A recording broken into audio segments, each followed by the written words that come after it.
학교에서는 바벨론 포로에서 돌아와서 총독 수룹바벨과 제사장 여호수아의 그 인솔하에 돌아온 1차 귀환 이후 성전을 건축하기 위해서 왔는데 16년 동안 성전 건축을 멈추게 됩니다. 그때 스가랴 선지자와 또 학개 선지자를 통해서 성전을 다시 건축해라 하고 권면으로 말씀을 주신 것이 학개서입니다. 그러니까 학개 스가랴 그 마지막에 이제 말라기인데 이것은 이제 포로에서 이미 바벨론 포로에서 돌아온 이후 주신 말씀입니다. 오늘 학개서는 총 4개의 메시지로 되어 있습니다. 2장 안에 4개의 메시지로 되어 있는데 오늘 말씀은 마지막 4번째 메시지 내용입니다. 20절 말씀을 우리가 읽었는데요. 20절 보겠습니다. 그달 24일에 여호와의 말씀이 다시 학개에게 임하니라 이르시되, 학개 선지자는 그 날짜를 기록을 해놨어요. 그래서 우리가 날짜를 알 수가 있습니다. 그달 24일에 라고 되어 있는데요. 이것은 다리오 왕 때, 페르시아 왕 다리오 왕 때 BC 520년 9월 24일인 것을 알 수 있습니다. 538년에 BC 538년에 바벨론에서 돌아왔고 2년 뒤 536년에 성전을 건축하기를 시작하다가 16년 동안 멈추니까 520년 딱 날짜가 나오죠. 520년 9월 24일이 되는 것이죠. 근데 다시 임하였다고 나오는데 그날 세 번째 메시지가 임했습니다. 그 내용이 2장 10절에서 19절 우리가 읽은 본문의 앞절에 그게 세 번째 메시지고, 같은 날 학개 선지자에게 하나님으로부터 두 개의 메시지를 받은 것입니다. 특별히 이 네 번째 메시지는 수룹바벨 개인에게 주신 말씀입니다. 21절을 보겠습니다. 너는 유다 총독 수룹바벨에게 말하여 이르라. 내가 하늘과 땅을 진동시킬 것이요. 앞에 세 개의 메시지의 앞부분을 보면 보통 이렇게 나옵니다. 총독 수룹바벨과 제사장 여호수아에게, 또는 총독 수룹바벨과 제사장 여호수아와 백성에게 말하라, 이렇게 나오는데 유독 네 번째 메시지에서는 수룹바벨만 나옵니다. 그러니까 개인에게 주신 것을 알 수가 있죠. 하늘과 땅을 진동시킬 것이요. 어떻게 진동시키느냐? 뒤철에 다음 절부터 나오게 됩니다. 22절 말씀입니다. 여러 왕국들의 보좌를 엎을 것이요, 여러 나라의 세력을 멸할 것이요, 그 병거들과 그 탄자들을 엎드러뜨리니 말과 그 탄자가 각각 그의 동료의 칼에 엎드러지리라. 이 반복되어서 나오는 표현들이 있죠. 엎을 것이요, 멸할 것이요, 엎드러뜨릴 것이요, 엎드러지리니, 네 번이나 계속해서 나오는데 이것은 내가 성전 건축을 방해하는 자들을 내가 없앨 것이다. 그러니 너는 힘을 내어서 성전 건축을 마무리하라, 이렇게 말씀해요. 방해가 있거든요. 근데 그 방해자를 내가 엎드러뜨릴 것이다. 그러니까 너는 힘을 내서 성전 건축을 마무리를 해라, 이렇게 말씀하시는 겁니다. 영적인 의미로는 성전을 중심으로 해서, 교회죠, 교회를 중심으로 해서 대적 사탄을 멸하실 것을 말씀하시는 것입니다. 수룹바벨에게 주신 말씀이지만은 수룹바벨 때에 이루어지지는 않습니다. 이 말씀이 어느 때에 이루어지냐? 예수님께서 오셨을 때에 이루어지는 말씀입니다. 그러니까 수룹바벨은 예수님을 예표하는 사람이라고 할 수 있습니다. 23절 말씀입니다. 만군의 여호와가 말하노라. 스알디엘의 아들 내 종 수룹바벨아, 여호와가 말하노라. 그날에 내가 너를 세우고 너를 인장으로 삼으리니 이는 내가 너를 택하였음이니라. 만군의 여호와의 말이니라 하시니라. 스알디엘의 아들 내 종 수룹바벨아라고 이렇게 이야기를 하고 있죠. 자, 수룹바벨은 그러면 어떤 인물일까요? 자, 수룹바벨의 이름의 뜻은 바벨론에서 출생한 자, 바벨론에서 태어난 사람이라는 뜻입니다. 그러니까 뭐 잡혀갔던 게 아니고 이미 귀환하기 전 거기에서 태어난 인물이라는 거죠. 마태복음에 보면은 예수님의 족보가 나오죠. 예수님의 족보에 이 스룹바벨이 나와 있습니다. 마태복음 1장 12절 말씀입니다. 같이 읽을까요? 시작. 바벨론으로 사로잡혀간 후에 요고냐는 스알디엘을 낳고 스알디엘은 스룹바벨을 낳고 이렇게 나오죠. 자, 요고냐는 여호야긴 왕을 말합니다. 여호야긴 시드기야가 남유다의 마지막 왕이거든요. 그러니까 이제 바로 마지막 왕 전 왕이 여호야긴이고 때로는 이제 고니야라고도 이야기를 합니다. 자, 스룹바벨은 그러니까 왕 여호야긴 왕의 손자예요. 여호야긴. 그리고 아버지는 스알디엘, 스룹바벨 이렇게 나오죠.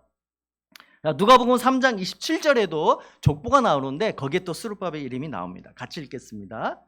그 위는 요하나니요, 그 위는 레사요, 그 위는 스룹바벨이요, 그 위는 스알디엘이요, 그 위는 네리요. 자, 스룹바벨이 나오죠. 아버지는 스알디엘, 똑같죠? 거기는 맞는데 할아버지가 왕 여호야긴이 아니고 네리라고 나옵니다. 자, 그러면 잘못된 기록인가? 그렇지 않습니다. 잘못된 것이 아니고 여호야긴 왕이 아들이 없었습니다.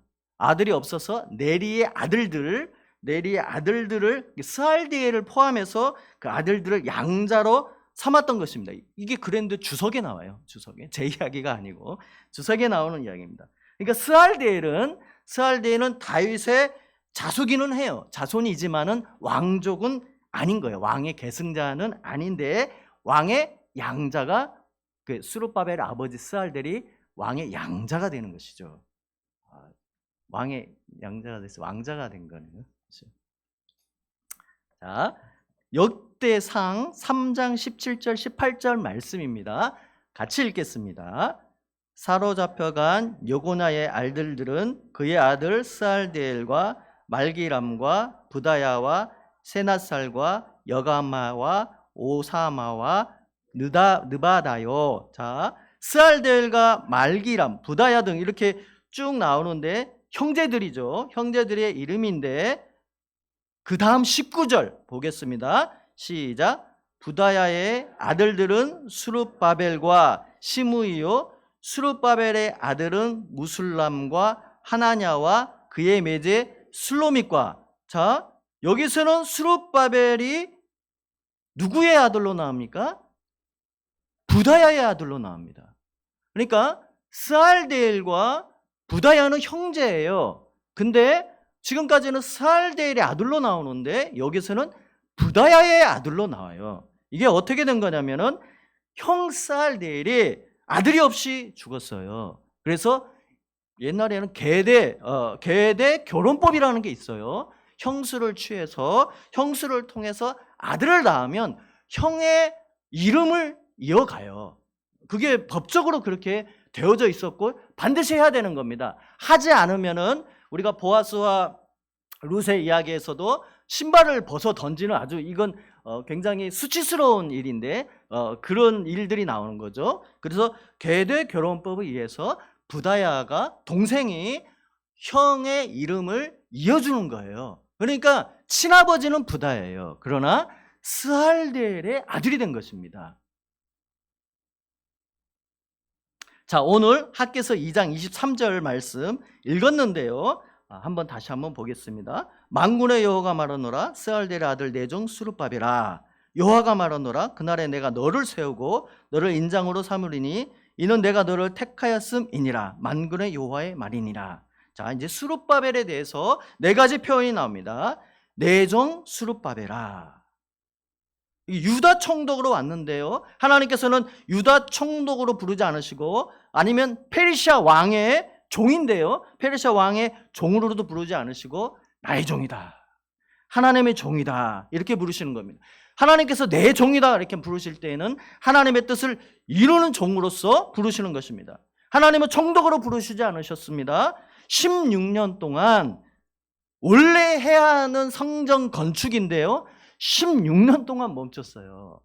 그럼 나무라셔도 되는데 하나님께서는 내 뜻을 이룰 내 종이다 이렇게 하시는 것이죠. 자, 두 번째가 표현이 내가 너를 세우고 이렇게 나옵니다. 이 세우다는 표현은요 또 다른 말로는 취하고라는 표현이 있습니다. 내가 너를 취하고, 이건 소유에 대한 건 너는 내 것이다 이런 표현인데요. 결혼 상대를 택할 때에도 이 단어를 썼습니다. 이삭을 위해서 아브라함이 이삭을 위해서 내 민족과 친척 중에서 취하라 이렇게 종에게 이렇게 이야기할 때 창세기 24장에 나오는데요. 그때와 쓴 단어가 똑같은 단어입니다. 그러니까 하나님께서 너는 내 거야 이렇게 말씀하시는 거죠. 아직 자신이 해야 할 일을 하지 못한 스룹바벨에게 너는 내 거야 이렇게 말씀하시는 거예요.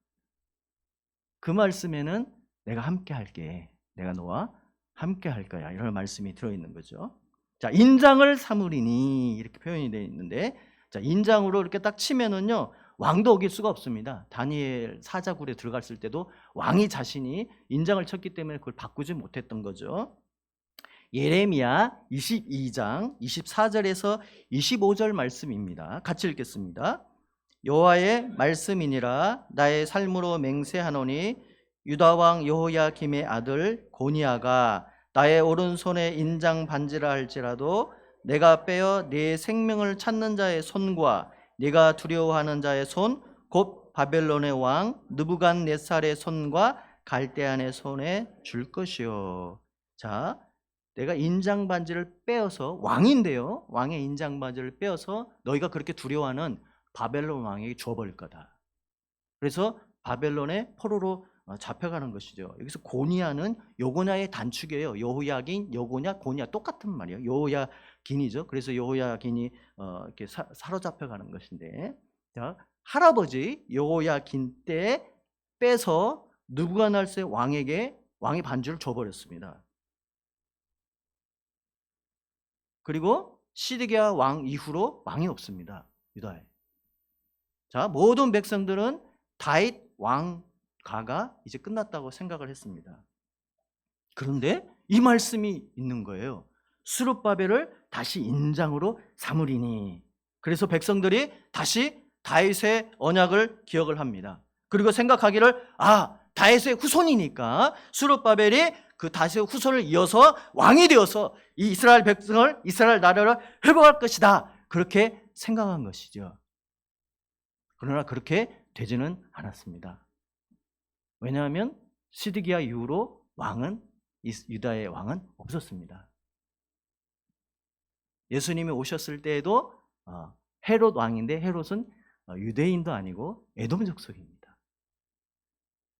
자, 성전을 완공한 후에 아직도 성전을 다 완성했으면 이제 하나님께서 이스라엘 백성을, 이스라엘 나라를 회복하실 거야, 그 왕권을 회복하실 거야, 왜냐하면 다윗에게 약속하셨으니까 생각을 했는데, 그대로 여전히 페르시아 통치 아래 있었고, 페르시아 이후로는 헬라의 통치를 받았고, 헬라 이후로는 로마의 통치를 받았고, 로마의 통치 때 예수님이 오시는 것입니다. 그래서 이것은 스룹바벨에게 하신 말씀이 아니고 예수님을 예언하는 말씀입니다. 예수님께서 오셔서 다윗의 왕위를 회복할 것이다 라는 예언의 말씀인 것이죠. 자, 네 번째로 내가 너를 택하였음이니라. 하나님께서 내가 너를 택하였다, 내 뜻을 이루기 위하여 내가 너를 택하였다. 단지 성전을 건축하는 그 뜻만이 아니고, 그것은 지금까지 예수님으로 이어져서 오실 그 왕을 준비하는 일들에 쓰임받도록 내가 너를 택하였다, 이런 말씀입니다. 자, 여러분, 얼마나 놀라운 말씀입니까? 내 종이다, 너를 세우고 인장으로 삼고 내가 너를 택했다. 이 네 가지 말씀은 스룹바벨 개인에게는 정말 큰 힘이 되었고 위로가 되었습니다. 두 달 뒤에 선지자, 학개 선지자와 같이 활동했던 스가랴 선지자를 통해서 또 한 번 스룹바벨에게 큰 위로의 말씀을 주십니다. 스가랴서 4장 9절 말씀인데요, 같이 읽겠습니다. 스룹바벨의 손이 이 성전의 기초를 놓았은즉 그의 손이 또한 그 일을 마치리라 하셨나니 만군의 여호와께서 나를 너희에게 보내신 줄을 네가 알리라 하셨느니라. 내가 시작했으니 너희 손이 이것을 마칠 것이다. 내가 너를 도와주겠다. 이런 말씀의 뜻인 것이죠. 이 말씀 때문에 사실 성전 건축에 여러 방해가 있었습니다. 그러나 그것을 극복을 하고 힘을 내어서 성전 건축을 마칠 수가 있었습니다. 그리고 그 성전의 이름은 스룹바벨 성전, 우리가 이렇게 부르고 있죠. 물론 이 네 가지의 말씀은 이스라엘 전체에게도 주시는 말씀인데요, 메시아 약속의 말씀인 것입니다. 내 종 내가 세우고 인장으로 삼으리니 내가 너를 택했다. 그렇죠? 메시아, 오실 메시아에 대한 약속의 말씀인 것이죠. 이스라엘 백성들은 생각했습니다. 바벨론 포로로 다 잡혀가면 이제 하나님의 계획은 끝났구나. 하나님의 계획은 실패한 거 아니야? 이렇게 생각을 했습니다. 다윗 왕조가 끝나버렸습니다. 시드기야 이외에는 왕이 없습니다. 그러면 실패가 아닌가? 그러나 하나님의 계획에는 실패하심이 없으십니다. 아멘. 우리 눈으로 보기에 실패한 것 같죠. 망했으니까. 왕이 없으니까. 그러나 인류를 주관하시고 인류 역사를 주관하시는 히스토리, 우리 주님이십니다. 자, 바벨론 포로. 그러면 왜 바벨론 포로 생활이 필요했습니까? 왜 하나님께서 하나님의 계획이 실패한 거 아니야? 끝난 거 아니야? 라는 오해를 받을 수 있도록, 그래서 낙심할 수 있도록 왜 바벨론의 포로에 잡혀가는 그 기간들이 필요했습니까? 그것은 이스라엘 백성들은 이스라엘의 하나님, 우리의 하나님, 예루살렘의 하나님, 가나안 땅의 하나님 이렇게만 생각을 했는데 하나님께서는 아니야, 나는 예루살렘에 갇혀있는 하나님이 아니고 이스라엘에만 갇혀있는 하나님이 아니고 온 세계 모든 나라 민족을 다스리는 하나님이야. 그때 가장 강한 강대국 바벨론에 사로잡혀 가지만 돌아오는 걸 통하여서 내가 바벨론도 내가 다스린다라는 걸 보여주시기 위한 거예요. 그래서 하나님께서 이 시간들을 허락하신 것은 내가 모든 나라 모든 민족을 통치한다, 내가 바로 온 세계를 다스리는 하나님이시라는 것을 나타내시려고 하시는 것이죠. 우리를 택하신 이유도 마찬가지예요. 우리 한 사람 은혜 받고 나 하나 잘 되려고 하신 게 아니고 나를 통해서 또 다른 사람들이 하나님의 살아계심을 나타내기를 원하신다는 것이죠. 자, 그러면 스룹바벨, 자, 이제 스룹바벨이 누군지 우리가 생각해 봤습니다. 그럼 스룹바벨 통해서 우리가 배워야 할 교훈이 무엇인가? 제가 이렇게 생각을 해 보니까요, 많은 것들이 있더라고요. 제가 은혜를 받아서 제가 이렇게 정리를 했는데요, 한번 나눠보고자 합니다. 그럼 스룹바벨을 통해서 우리가 배워야 할 교훈은 무엇인가? 첫 번째, 기다림입니다. 기다림.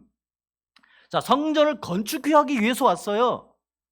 목적이 성전을 건축하기 위해서 5만 명이 조금 안 되는 숫자가 함께 돌아왔단 말이에요. 그런데 16년 동안 아무것도 이루어진 게 없어요. 그 동네 페르시아에는 3명의 왕이 바뀌었어요. 고레스 왕, 캄비세스 왕, 다리오 왕이 바뀌었죠. 자, 이렇게 되면 야, 리더가 통솔력도 없고 지력도 없고 우유부단하네, 이렇게 생각할 수도 있습니다. 그럼에도 불구하고 스룹바벨은 아무 말을 안 해요. 그냥 끝까지 백성들을 기다려줍니다. 저 같으면 그냥 막 닥달을 하고 몰아붙여서 너희들 지금 뭐 하고 있는 거야? 막 이렇게 하면서 뭐 일을 해낼 텐데 16년 동안 스룹바벨은 그냥 조용히 기다리고만 있습니다. 물론 방해자들이 있었어요. 아무리 그렇다고 해도 16년 동안이나 멈춰 있습니까? 추진력도 없지, 설득력도 없지, 우유부단한 리더 아니야? 그렇게 이야기할 수 있죠. 근데 기다립니다. 조서가 있었거든요. 근데 방해자들이 막 왕한테 조서를 보냈으니까 조서를 기다립니다. 때를 기다립니다. 왜냐하면요, 이 10년 동안 하나님의 말씀이 없었습니다. 하나님의 말씀이 없으면 어떻게 해야 돼요? 기다려야 합니다. 그런데 하나님의 말씀이 없을 때 기다린다는 것이 여러분 얼마나 힘이 드는 일입니까? 언제인 줄 알고 기다립니까? 그런데 스룹바벨은 그때를 기다립니다. 여러분, 하나님의 말씀이 없으면 기다리셔야 합니다. 그게 늦은 것 같더라도 지나고 나면 절대 그렇지 않습니다. 두 번째는 인내입니다. 인내. 기다림과 같은 맥락이지만 조금 다른데요. 어떤 일을 끝내기 위해서는 반드시 인내가 필요합니다. 인내가 없으면 그 일을 중간에 포기하고 맙니다. 우리가 막 어떤 일을 하다가 중간에 포기한 일이 많잖아요. 스룹바벨은 16년간 늦었지만은 아무튼 성전 건축을 끝냅니다. 우여곡절이 많았습니다. 그러나 그 큰 일을 이루어내는 데는 그가 인내의 사람이었기 때문입니다. 야고보서 1장 4절 말씀에 인내를 온전히 이루라. 이는 너희로 온전하고 구비하여. 인내는 우리를 온전하게 하고 준비하게 하고 그 일을 이루게 합니다. 인내가 없으면 우리는 다 왔는데 그 일을 준비되지 못하고 온전하지 못해서 그 일을 끝내지 못하는 것입니다. 신앙생활에 있어서 반드시 필요한 것이 인내입니다. 마지막까지 끝까지 그 인내함을 가지고 있어야 합니다. 부모가 자녀를 기다려주는 데서 얼마나 많은 인내가 필요합니까? 교회 리더, 셀 리더가 새신자들, 성도님들 기다려주는 데는 많은 인내가 필요합니다. 이제 예수님을 믿고 소신자인데 뭘 알겠어요? 기다려주는 거예요.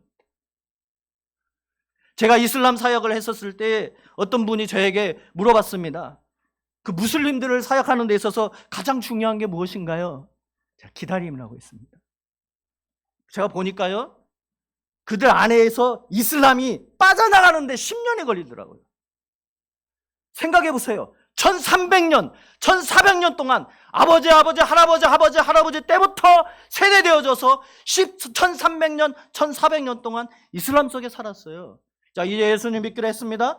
예수님을 구주로 영접했습니다. 그렇다고 해도 이게 하루아침에 빠져나갑니까? 그렇지 않더라고요. 이렇게 빠져나가는데 10년이 걸립니다. 10년. 기다립니다. 인내.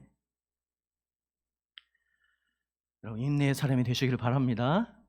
꾸준하게 구비되어져서 여러분이 계획하시고 지금 하고 계신 일들 끝까지 이루시기를 바랍니다. 세 번째는 단호함입니다.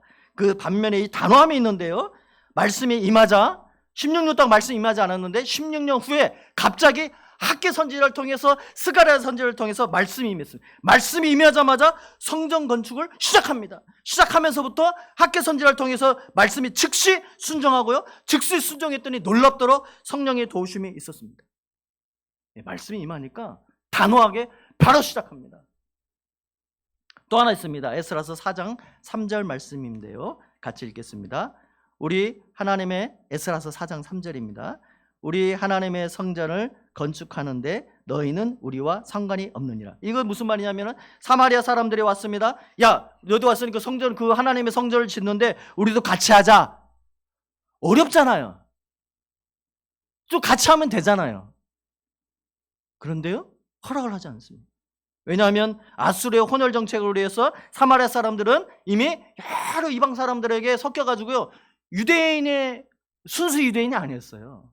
사마리아 사람 이렇게 불렀잖아요. 그래서 너희들은 하나님의 백성으로서 하나님의 성전을 짓는데 합당하지 않다 하면서 단호하게 거절합니다. 그것 때문에 많은 방해가 있었거든요.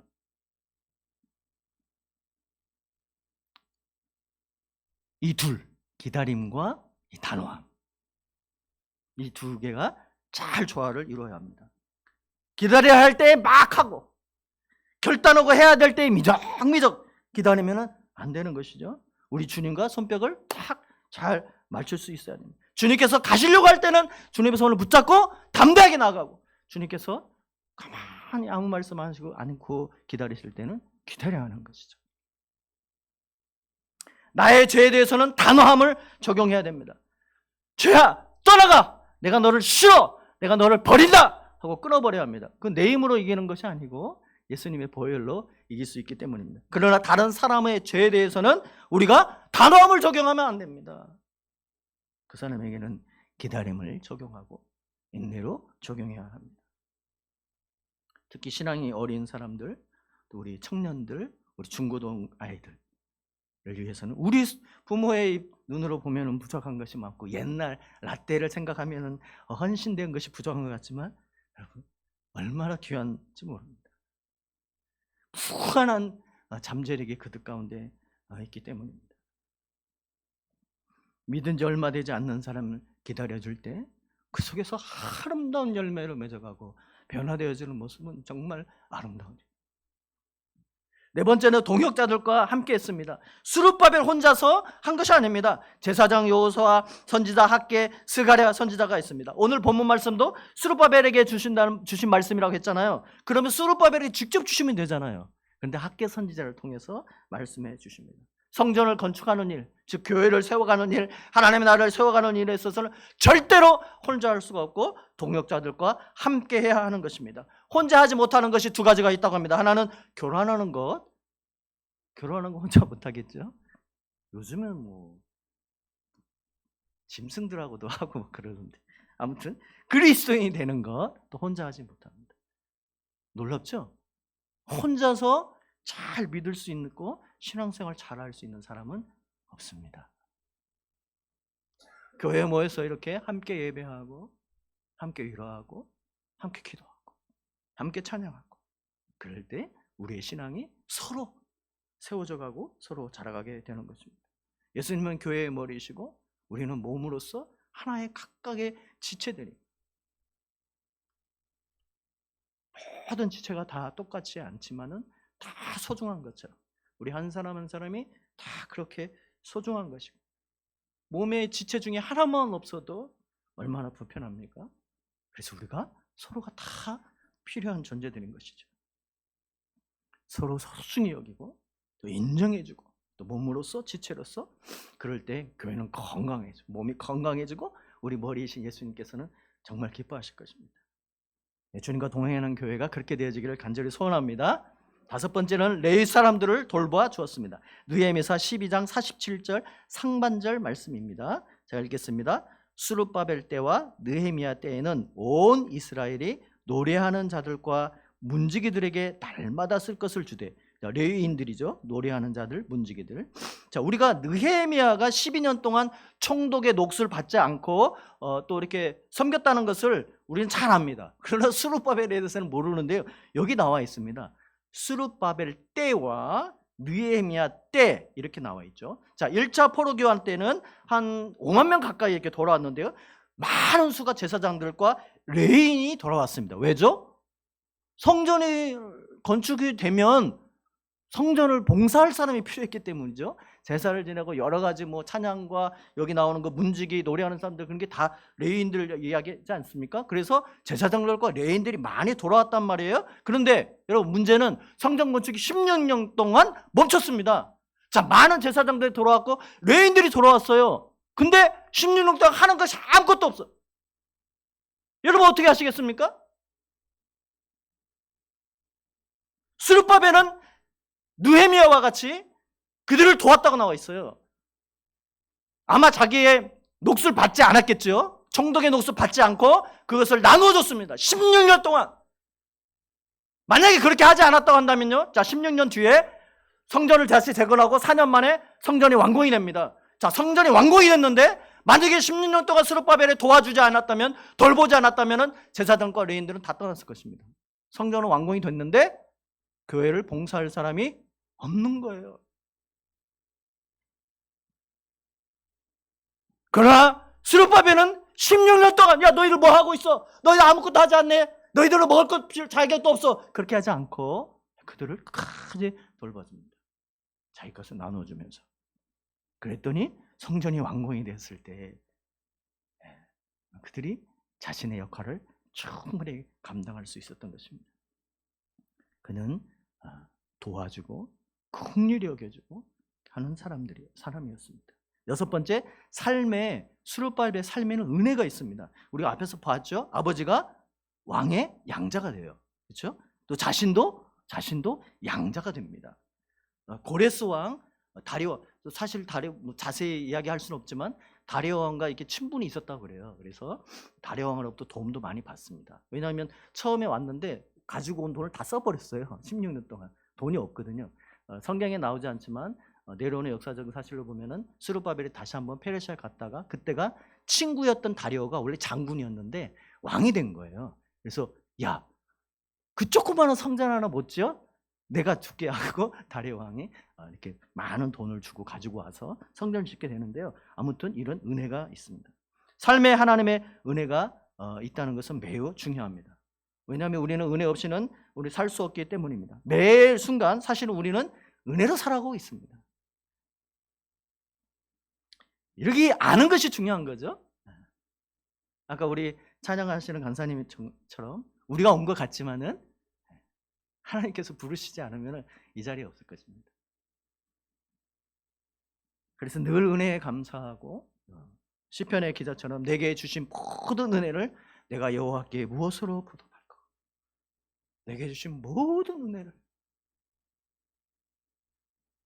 내가 여호와께 무엇으로 보답할까? 그런 마음으로 살아가는 것이 삶의 은혜가 있는 것입니다. 삶의 은혜가 있는 그것이 너무나도 중요하고 나는 은혜로 살아간다는 것을 매일 기억하면서 감사하면서 주님 내가 어떻게 해야 이 많은 은혜를 조금이라도 보답할 수 있을까요? 하는 마음으로 살아가는 것이 중요하다는 것이죠. 여러분의 삶 가운데 하나님의 은혜가 넘치시기를 바랍니다. 그 은혜를 더 사모하시기를 바랍니다. 마지막으로 약점을 극복했습니다. 이렇게 봤지만은 출생의 약점이 있어요. 아버지가 친할아버지가 아닙니다. 그 아버지도 그렇고요. 그리고 예루살렘 태생이 아니에요. 그 이름의 뜻이 바벨론 태생이라고 그랬잖아요. 여러분, 성전을 지을 때 누가 지어야 합니까? 예루살렘 출생, 유대인, 이스라엘 사람, 거룩하고 거룩한 사람, 그런 사람들이 하나님의 거룩한 성전을 지어야 되는 거 아닙니까? 그런데 바벨론에서 태어났어요. 이방 땅에서 태어났단 말이에요. 자격도 없는 것이죠. 어떻게 이방 땅에서 태어난 스룹바벨, 그 뜻이 너는 바벨론 태어난 사람이야. 너는 바벨론 출생이라고. 너는 예루살렘 출생도 아니고 너는 이스라엘 사람도 아니야. 이런 뜻이에요. 근데 그 스룹바벨을 통해서 성전이 건축되어지고 두 번째 성전을 스룹바벨 성전이라고 이야기를 하는 것입니다. 그는 이방 땅에서 태어났지만은 현실을 탓하면서 나는 왜 이래? 우리 민족은 왜 이렇다는 거야? 하나님이 우리를 버리셨어. 나를 버리셨어. 나는 아버지도 내 아버지가 아니고 우리 아버지도 우리 아버지가 아님.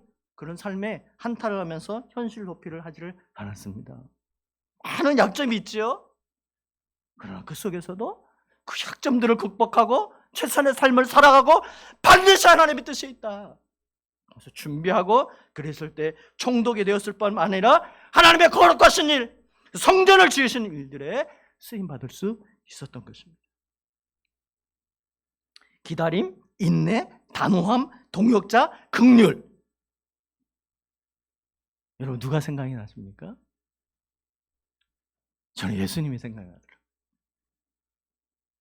이것을 가장 잘 보여주신 분이 바로 우리 예수님이십니다. 우리를 기다려주시고 지금까지 참아주시고 또 성전을 청결케 해주시고 단호함이 있으시고 제자들을 불러서 동역자로 삼아주시고 인내함으로 그들 끝까지 돌봐주시고 또 긍휼히 여겨주시고 아픈 사람들만 보면은 하나님의 마음이 감동했습니다.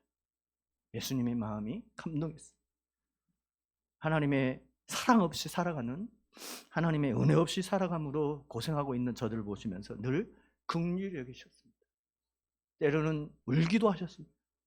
그래서 밤낮을 주무시지도 아니하시고 식사하실 겨를도 없으시고 병든 자, 귀신 들린 자들이 올 때마다 모든 사람들을 때로는 안수하여 주시고 머리만져 주시고 치료하여 주셨습니다. 우리 자신을 생각해 보면 우리를 얼마나 많이 예수님께서 기다려 주셨습니까?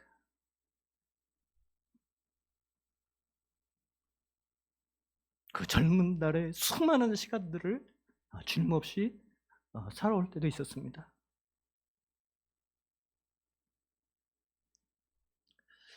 왜 이렇게 그때 예수님 없이 그냥 그렇게 살아오는 삶들을 살았는지 모르겠습니다.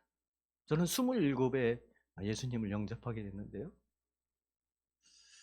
그게 너무 죄송하더라고요. 너무 늦게 돌아온 것이. 저를 그렇게 오랫동안 기다려주셨어요.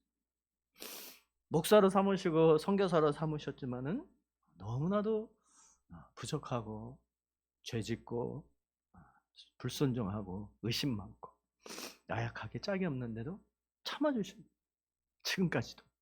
지금까지도 참아주십니다. 그리고 동역자를 불러주십니다. 우리가 뭐라고요?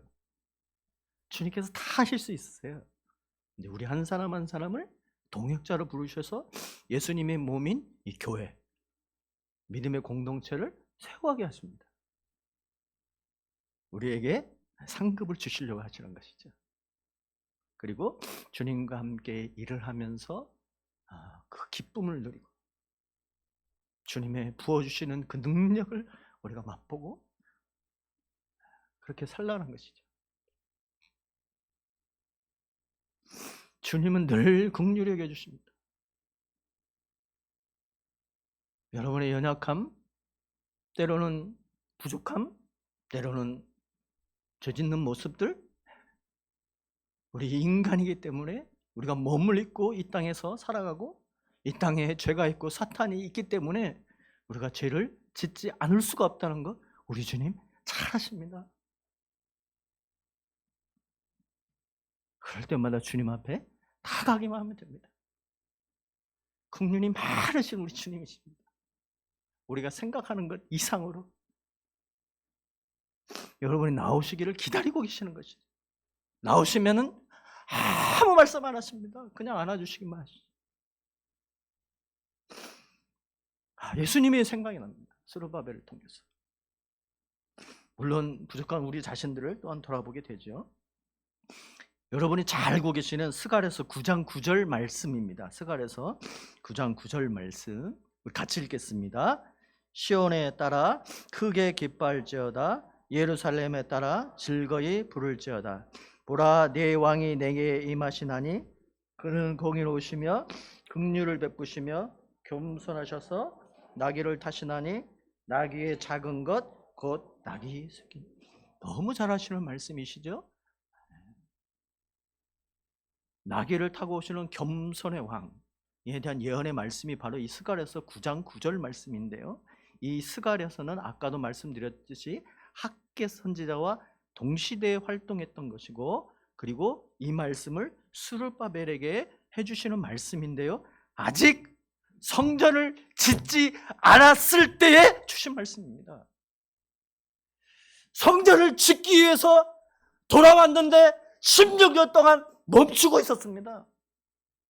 하나님의 뜻을 저버리고 판벽한 집을 지으면서 자신들의 집을 짓는데 아이들을 학교 보내고 아이들을 공부시키는데 내 집을 잘 짓고 나는 돈 버는 일들에 그렇게 빠져 있을 때에 그때 하나님께서 이 놀라운 말씀을 주신 겁니다.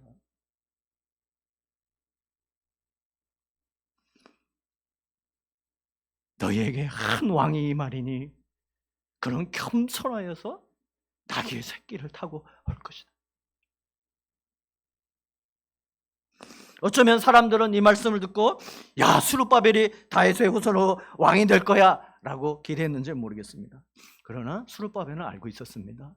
자기는 왕이 아니라는 것을 알고 있었고 이건 오실 메시아에 대한 이야기라는 걸 알고 있었기 때문에 스룹바벨은 이 말씀을 듣고 오실 메시아를 갈망했습니다. 왜냐하면요, 성전이 완공이 됩니다. 성전이 완공이 된 이후에 스룹바벨은 성경에 나오질 않습니다. 사라져버립니다. 성전이 완공이 되고 이제는 높임을 받고 사람들에게 떵떵거리고 사람들의 발수각제를 받으면서 내가 다스려야지, 내가 이룬 거야, 이 이름은 스룹바벨 성전이야 라고 말할 것 같은데요, 전혀 그렇지 않습니다. 그냥 그 이름이 사라져버립니다. 왜요?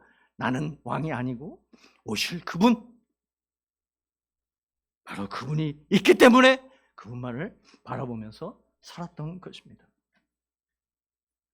하나님께서 우리를 구원해 주신 것은 우리만 행복하라고 하신 것이 아닙니다. 우리를 통해서 또 다른 사람에게 하나님이 나타나시고 하나님께서 약속하신 바가 이루어지는 것, 그러므로 하나님께서 살아계신다는 것을 보여주시기 위해서 우리를 통해서 예수님께서 살아계신 것을 보여주시기 위해서 우리를 구원해 주신 겁니다. 그것이 구원의 목적입니다.